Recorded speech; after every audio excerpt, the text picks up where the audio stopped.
The conference room smelled like coffee from a pot nobody had touched. My brother's attorney had the bill laid out on the table when I walked in, $2.5 million itemized across 11 pages. My brother looked at me the way people look at problems they think they have already solved. He hadn't seen what was in my folder yet. Let me take you back to where this started. My name is Nora Callahan. I was 34 years old when that bill arrived in my email. I am a hotshot on the Rogue River Siskiyou Interagency Hotshot Crew, stationed out of Medford, Oregon. If you don't know what a hotshot crew is, we are the people who walk in on foot when the helicopters can't land and the air tankers have done what they can.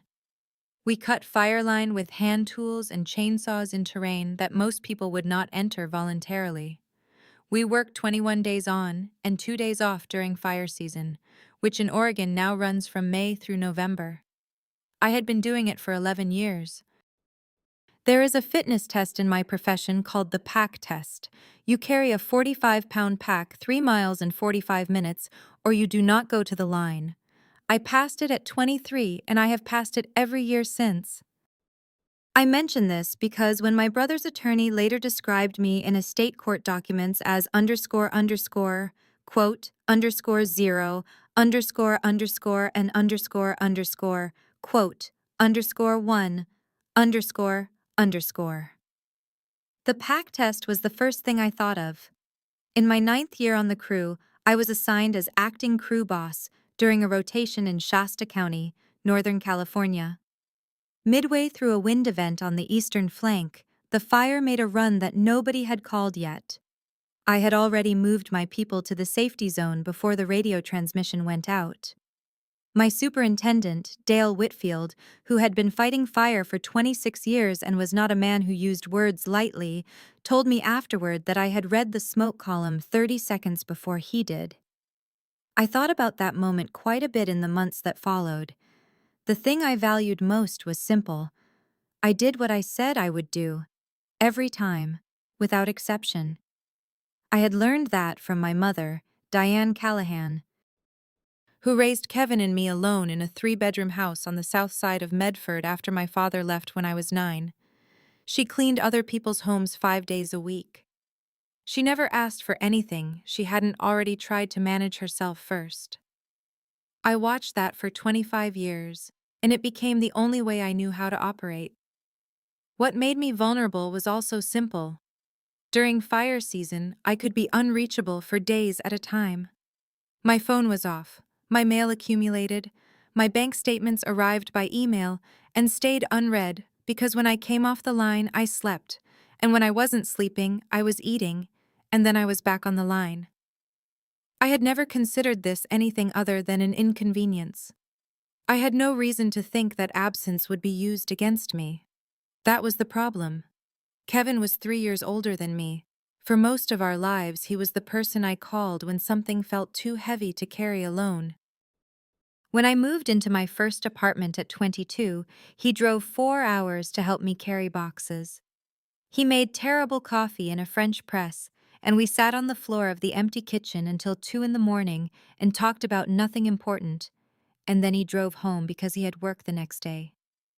I think about that night sometimes now. I cannot fully reconcile it with what came later. I trusted him because he had earned it. When our mother was first diagnosed with early-stage dementia in the fall of 2019, it was Kevin who organized her medical calendar, who drove her to appointments while I was on rotation, who suggested we consult an elder law attorney about her affairs. I was grateful in the way you are grateful for something you cannot repay, which made me less careful about asking questions than I should have been. My own life during those years was specific and ordinary. I rented a studio apartment 3 blocks from the Ranger District office. I owned a cast-iron skillet and a second-hand couch and a shelf of paperbacks I worked through during the off-season. On summer days off, I drove out to Applegate Lake and swam alone, and that was enough. In October, I visited my mother. I always brought her the lavender soap she liked from the farm stand on Route 62. The kind that smelled like a field crossed with something medicinal. She kept a bar of it on her nightstand, And when I walked into her room, I smelled it before I saw her, and for years that smell meant, she is here, she is okay. There were things I should have noticed earlier. Kevin stopped copying me on my mother's medical emails sometime in early 2021. I told myself it was because I was hard to reach during the season. He mentioned once that he had updated some of her financial paperwork, that she had signed documents to make managing her accounts easier for him. I asked if I needed to sign anything. He said it was handled. Her neighbor, Patricia Ewan, left me a voicemail in April of 2022 saying she wanted to talk when I had a chance, no urgency. I called back 2 weeks later. Patricia didn't answer. I left a message and went into a rotation in New Mexico and told myself I would follow up when I returned. I returned in late July. I sent Patricia a text. She replied that everything was fine, she just wanted to check in. I took that at face value. Kevin told me about the wedding 2 months after it happened. He said it had been very small, that he hadn't wanted to pull me away during fire season, that Brittany and I could get dinner when things settled down. I said that sounded fine, I meant it. I found out later that while I was saying that, the deed transfer on my mother's house had already been recorded at the county clerk's office. The bill arrived on a Tuesday, the 14th of February, 2023. I know the date because I was standing in my kitchen in wool socks eating leftover lentil soup when I opened my email on my phone. The sender was listed as Holt and Mercer, attorneys at law, Portland, Oregon. The subject line read, Estate of Diane Callahan, Notice of Claim. I read it 3 times. The claim stated that I owed the estate $2,490,000, itemized as loans, gifts, and financial support I had allegedly received over the prior 12 years. My hands did not shake. My hands went very still. Not from cold, just still. The way a thing goes still when something inside it stops. I put the phone face down on the counter, and I finished the soup. I washed the bowl. I set it in the drying rack. Then I picked up the phone and I called Kevin. He answered on the second ring. I said, quote, 2.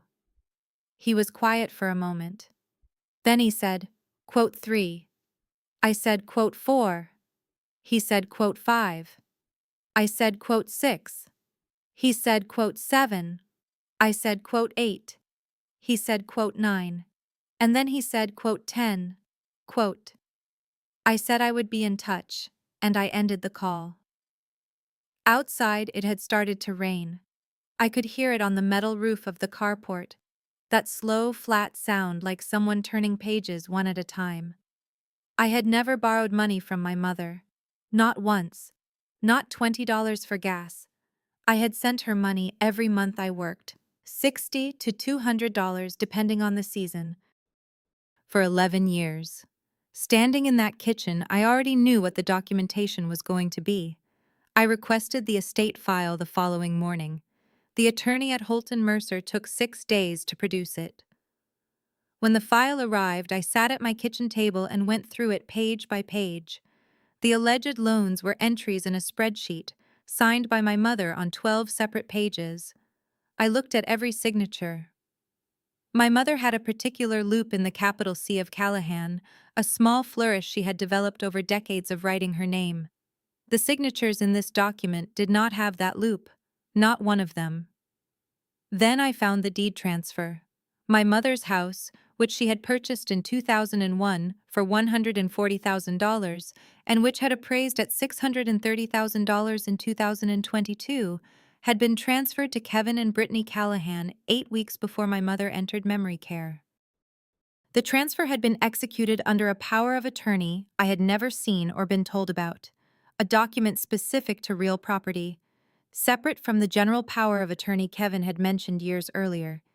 It had been witnessed by one person. That person's name was Brittany Callahan. I set the papers down on the table.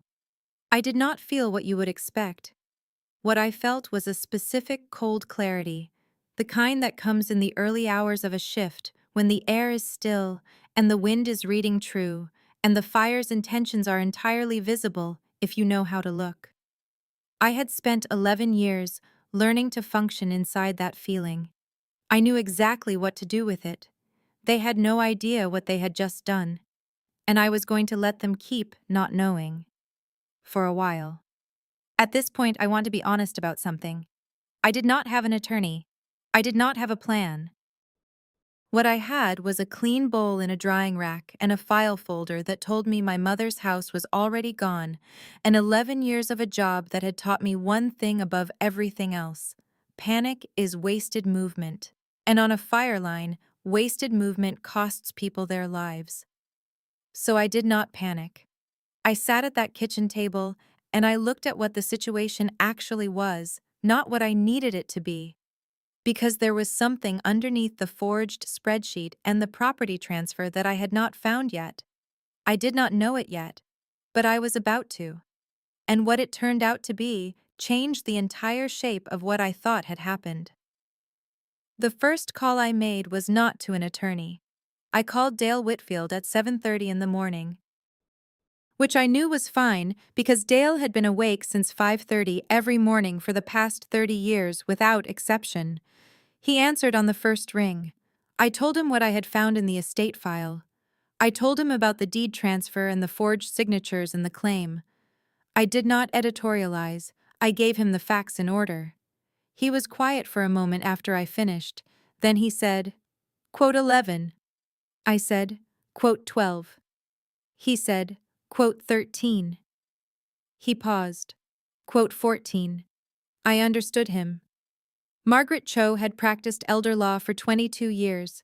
Her office was on the 11th floor of a building on Southwest Morrison Street in Portland, Oregon, and she had a shelf behind her desk that held, by my count, 47 binders in matching dark green covers. She was 51 years old, and she had the kind of energy that does not waste itself. When I laid the estate documents on her desk, she did not look at me. She looked at the documents. She read the first 3 pages without speaking. Then she said, quote 15. I said, quote 16. She said, quote 17. I said I would get them. She said, quote 18. I said, quote 19. She looked up then, quote 20. She said it the way I would say, quote 21 on a fire line. A plain fact with weight behind it. She told me to get the medical records, the original estate file, every email or text from Kevin about my mother's affairs, and every bank statement from my mother's accounts going back 3 years. She told me her retainer was $4,000. She told me she had a good feeling about the forged signatures and a better feeling about the witness problem. She did not smile when she said this. She did not need to. I drove back to Medford that afternoon. The medical records took 11 days to obtain through the health system's records portal. While I waited, I organized everything I had. I printed every email Kevin had sent me about our mother's care and laid them in chronological order on my kitchen table. I highlighted every instance where he had described her condition, looking for the language he used in relation to specific dates.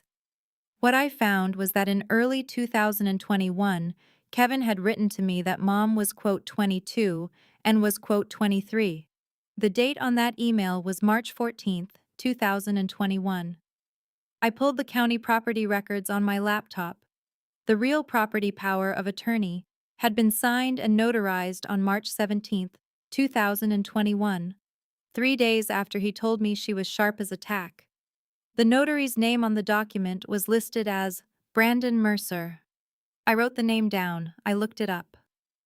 Brandon Mercer was a licensed notary in Multnomah County, Oregon. I looked up the law firm on the estate claim letter. Holt and Mercer, attorneys at law. I looked up the firm's principals. The founding partners were listed as Gerald Holt and Craig Mercer. Craig Mercer had a son named Brandon. I wrote that down too.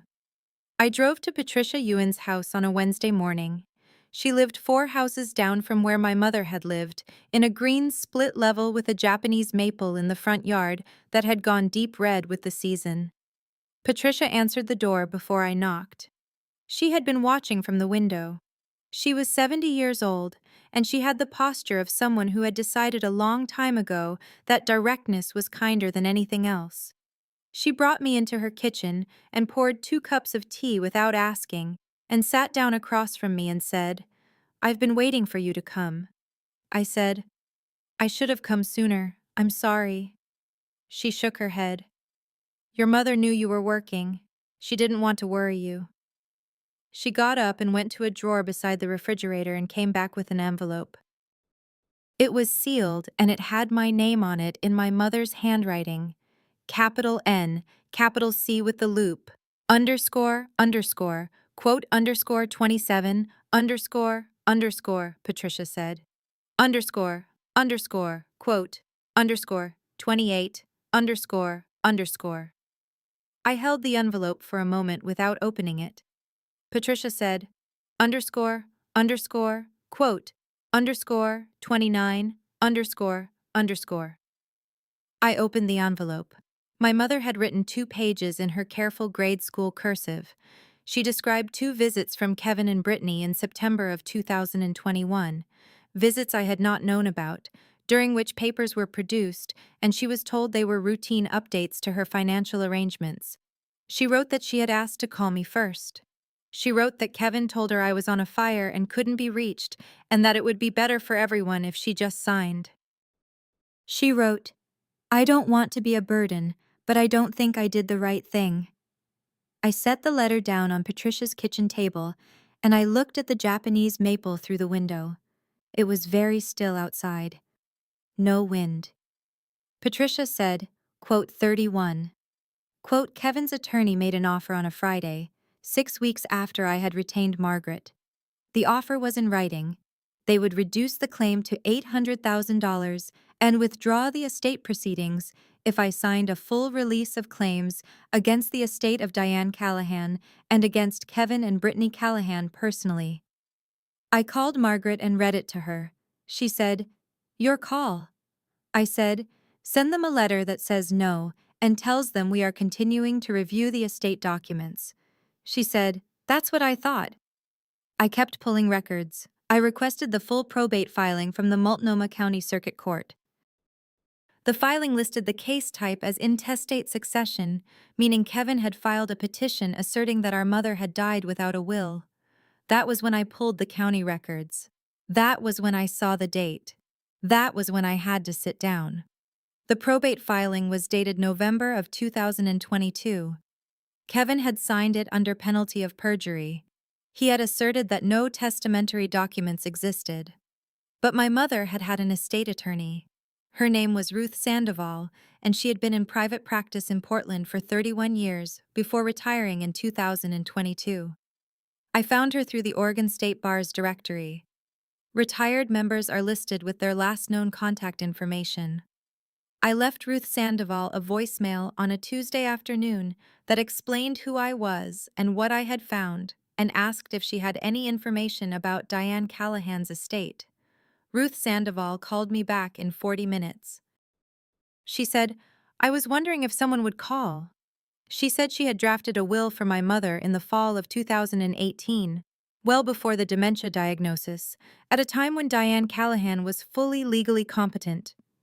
The will divided the estate equally between Kevin and me. Ruth had a signed copy in her files. She had not been contacted by the probate court or by anyone at Holt and Mercer. I want to pause here for a moment, because at this point I had the forged signatures, the voided power of attorney, the conflicted notary, my mother's letter to Patricia, and now a suppressed will and a perjured probate petition. I had built something that could not be argued with. And I remember Margaret looking at me across her desk and saying, and I am going to quote her exactly, underscore underscore quote underscore 36 underscore underscore. I understood exactly what she meant, because I had been in situations like that before. On a fire line, the most dangerous thing a crew can do is assume they have already read the fire correctly. I had watched that assumption hurt people. Kevin had made that assumption about me, and I understood exactly what was about to happen to it. But Ruth Sandoval wasn't finished. She said, "There's something else. I need you to understand what this document actually means." She told me that in early 2022, she had received a letter from my mother. A letter Diane Callahan had written by hand and mailed to Ruth's office, which was the only address she could still reliably remember.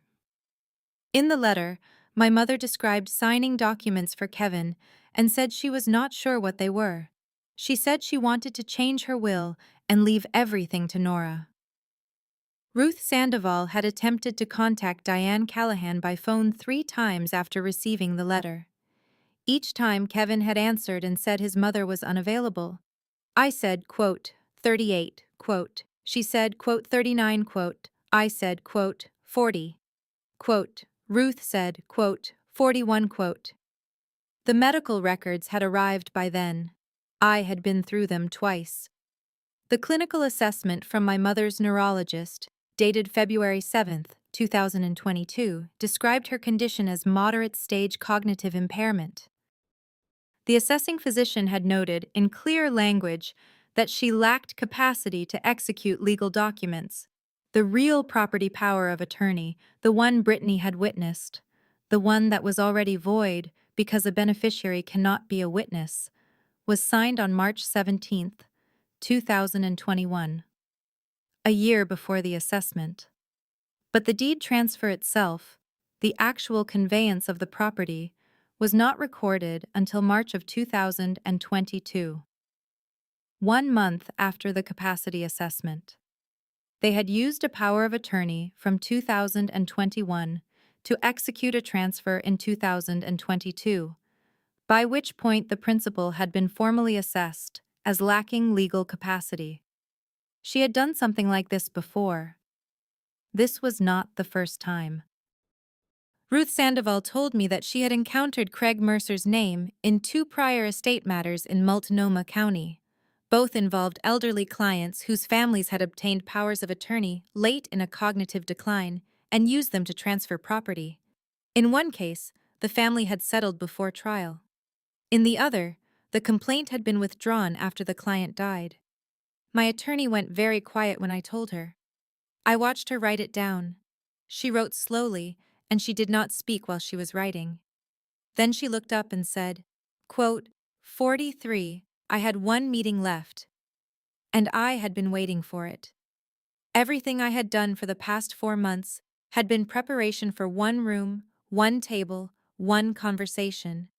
Margaret had told me to let her lead. I told her I understood. I did understand. I just also knew there was 1 moment, 1 specific moment, when I was going to say something directly to my brother. 1 sentence. I had been thinking about it for 11 weeks. I knew exactly when to say it, and I knew exactly what would happen in the room after I did. We pulled into the parking garage at 8:47 in the morning. I remember checking the time on the dashboard and thinking, this is the last morning, it is still a question. The conference room at Holt and Mercer was on the 3rd floor of a building in the Pearl District in Portland, Oregon. It had floor-to-ceiling windows on the north side and a long table made of pale wood that was trying very hard to look expensive. There was a credenza with a coffee service that nobody had touched. The room smelled like the recycled air of a building that kept its windows permanently sealed. I wore my good wool trousers and a dark green button-down, and the boots I wore to every formal occasion I had ever attended, which were the same boots I wore to my mother's funeral. They were clean and resoled, and they did not apologize for themselves. Margaret wore a charcoal suit and carried a leather portfolio that I had never seen her open unnecessarily. We arrived 4 minutes before the scheduled time, and we sat on our side of the table, and we did not speak. Kevin and Brittany arrived with Craig Mercer and a younger associate I did not recognize. Kevin was wearing a jacket I hadn't seen before, new and fitted, the kind of thing you buy when you expect to be photographed. Brittany had her hair done. When Kevin saw me across the table, something moved behind his eyes, something quick, and then it was gone and the surface was smooth again. He sat down and said good morning to Margaret and did not say it to me. Craig Mercer opened his portfolio and said he was pleased we could all be present and that he hoped we could resolve this matter in a spirit of family cooperation. He used the phrase family cooperation twice in his opening remarks. He had the manner of a man who had run this meeting many times and expected it to proceed as it always had. I kept my folder closed on the table in front of me. Margaret kept hers open. Mercer began walking through the claim. He described the alleged loans in chronological order, citing the spreadsheet entries, citing Kevin's hours of caregiving labor, citing the appraised value of the property, and the alleged expenses incurred. He was organized, and he was smooth, and he spoke with the particular confidence of someone who believes the other side does not have anything. Kevin nodded along. He had his hands flat on the table. At one point, he picked up his phone and checked it and set it back down, a small gesture, the kind of thing you do when you are comfortable with how things are going. Margaret let him finish. Then she said, "We appreciate the overview. Before we discuss the claim, I'd like to introduce some documents into the record of this meeting." She nodded at me. I opened my folder. I did not say anything. I organized the documents into 4 groups, and I pushed them to the center of the table. I put my hands in my lap, and I watched.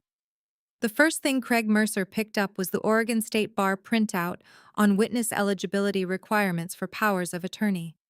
He read it. He set it down carefully. Kevin's associate picked up the medical capacity assessment from February of 2022 and began reading it. His expression did not change, but he stopped blinking for a moment. Kevin himself reached for the probate petition, the one he had signed under penalty of perjury, the one asserting no testamentary documents existed. He looked at it. Then he looked at the copy of the will Ruth Sandoval had drafted in 2018, which was clipped directly beneath it. He put both documents down on the table and did not pick up anything else. The room was quiet. Craig Mercer looked at the copy of my mother's letter to Ruth Sandoval, the one she had mailed in February of 2022 asking to change her will. He read it once. He read it again. His jaw was set in a specific way that I recognized as the expression of a person rapidly recalculating. Brittany had not touched any of the documents. She was looking at her husband. The associate said quietly to Mercer, "The notary." Mercer said nothing. Margaret said, "We've also prepared a timeline connecting the capacity assessment, the deed conveyance date, and the power of attorney execution. It's the last document in the stack. And I've included contact information for the Oregon State Bar's Ethics Division, which I understand has received a preliminary inquiry regarding the notarization of the 2021 documents." That was the moment the associate put his pen down on the table. Kevin looked at me then. For the first time since he had sat down, he looked directly at me. He looked the way he had looked when he was a teenager and our mother had caught him in something he could not explain. It was not remorse exactly. It was the specific expression of someone realizing that the version of events they had been living inside is no longer viable. I said, "She asked to call me, Kevin. Before she signed anything, you told her I was unreachable." I said it quietly. I did not raise my voice. There was nowhere in that sentence to put anger that would have made it land harder than it already did. The room was very quiet. Outside, through the sealed windows, I could see traffic moving on the street below.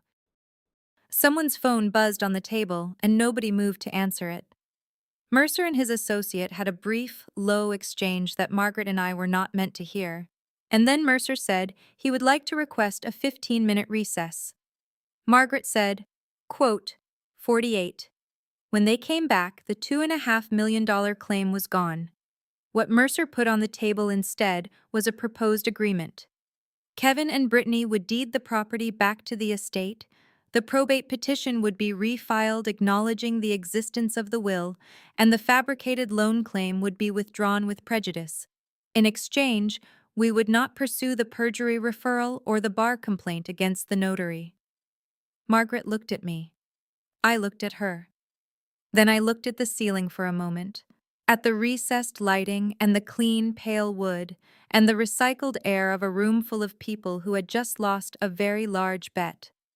I said, ___, quote _49, ___, Margaret said. Quote, 50. I walked out first. In the parking garage, I stood beside Margaret's car and I did not do anything dramatic. I leaned against the passenger door and I looked at the concrete ceiling and I breathed in the smell of exhaust and cold air and motor oil. After about 45 seconds, I was ready to get in the car. That was the whole moment. 45 seconds. It was enough. Kevin found me in the elevator lobby on the way out. Brittany was not with him. He looked smaller without the jacket, though he was still wearing it. He said, "I didn't think it would go this far." I said, "I know you didn't." He said, "She was hard, Nora. Those years were genuinely hard. I need you to understand that." I said, "I do understand that. She was my mother too." He started to say something else. I watched him choose not to. What he said instead was, "I'm sorry I didn't call you, about the wedding." It was the strangest thing to apologize for in that moment. It was also, somehow, the most honest thing he had said to me in years. I said, "Yeah." And then the elevator came and I got in and the doors closed. The estate settled 14 months after that meeting. The property was deeded back, the will was probated correctly, and my half of my mother's estate came to $294,000 after legal fees. Kevin's bar complaint against Brandon Mercer resulted in a formal reprimand and a 2-year license suspension. Craig Mercer retired from practice 6 months later, which is not the same as consequences, but is adjacent to them. Kevin and Brittany are still married as far as I know. I have not spoken to my brother since the elevator. Margaret and I had dinner at a Thai restaurant near her office the week after the settlement. She ordered the same thing I ordered, because she said she never had time to read menus. She told me I had been one of her easier clients because I did exactly what she told me, and I did not call her in emotional states. I said I had spent 11 years working in situations where emotional states are a liability. She said she thought there was a law school version of that, but she had never quite developed it. It was the driest thing I had ever heard a person say, and I laughed for the first time in what felt like a very long time. 2 years out, I am still on the Rogue River Siskiyou crew. I made crew boss permanent last spring. My apartment is the same apartment, same second-hand couch, same cast-iron skillet. I make better coffee than I used to. On winter mornings, I drive out toward Applegate Lake in the dark, and I walk the same loop I have always walked, and then I come back and I go to work. I bought a bar of lavender soap from the farm stand on Route 62. It is sitting on the windowsill above my kitchen sink. I don't use it, I just wanted to know it was there. There is one more thing I haven't told you yet. Patricia Ewan still lives 4 houses down from where my mother's house is. The new owners put in a vegetable garden along the south fence. Patricia tells me it looks nice. We talk on the phone every few weeks about nothing in particular, which is a thing my mother would have done, and which I am still learning. What I know now that I didn't know before is not a lesson about trusting people less. I trusted the wrong person because I assumed he operated by the same code I did. That assumption wasn't stupidity. It was the most human thing about me. What I learned is that the assumption has a cost, and you should decide in advance whether you can pay it. On my kitchen counter, next to the coffee maker, there is a notepad where I write down the things I need to do each day. It is a very ordinary object. It is the first thing I see every morning. Most days the list is short. Show up. Do the work. Don't assume the fire has told you everything it knows. If any of this sounds like something you have lived through, I would genuinely want to hear about it in the comments below. And if you want to know what happened when the probate court reviewed the full timeline of Craig Mercer's cases, there is a lot more to this story.